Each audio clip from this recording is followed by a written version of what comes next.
ఈ మాఘమాసంలో మనకి మొట్టమొదట వచ్చేటటువంటిది పంచమి. అంటే చంద్రభగవానుడు బలంగా ఉండేటటువంటి రోజులు ప్రారంభమయ్యేది పంచమి నుంచే.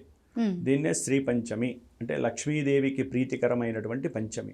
శ్రీ అనేటటువంటిది అందరి దేవతలకి వర్తిస్తుంది. శ్రీ అంటే శుభము, శ్రీ అంటే లక్ష్మీదేవి, శ్రీ అంటే సర్వమాంగళ్య ప్రదాయకము. ఇవన్నిటికీ అర్థం ఏంటంటే అమ్మ. అమ్మవారు కాళీ కావచ్చు, మహాదుర్గి కావచ్చు, మహాసరస్వతి కావచ్చు. అందులో ఈ శ్రీ పంచమి అనేటటువంటిది అమ్మవారి యొక్క జననము అని అంటారు. అంటే సరస్వతీదేవి పుట్టినరోజు అని మన యొక్క మానవ భాషలో మాత్రమే మనం చెప్తాం. కానీ మనకి ద్వాపరయుగంలో శ్రీకృష్ణ పరమాత్ముడి గురించి మీరు వినే ఉంటారు.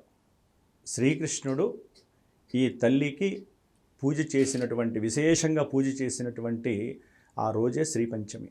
అందుకని అంతటి శ్రీకృష్ణుడు అంటే ఆ శ్రీకృష్ణుడిని జన్మింపజేయటానికి 5 అమ్మలు పూనుకున్నారు. మళ్ళీ ఇవే కాలంలో ఇవే వర్తిస్తూ ఉంటాయి. దుర్గాదేవి, సరస్వతీదేవి, మహాలక్ష్మీదేవి, అట్లాగే సావిత్రీదేవి, ఇట్లా రాధాదేవి అంటే శ్రీకృష్ణుడి యొక్క సతీమణి.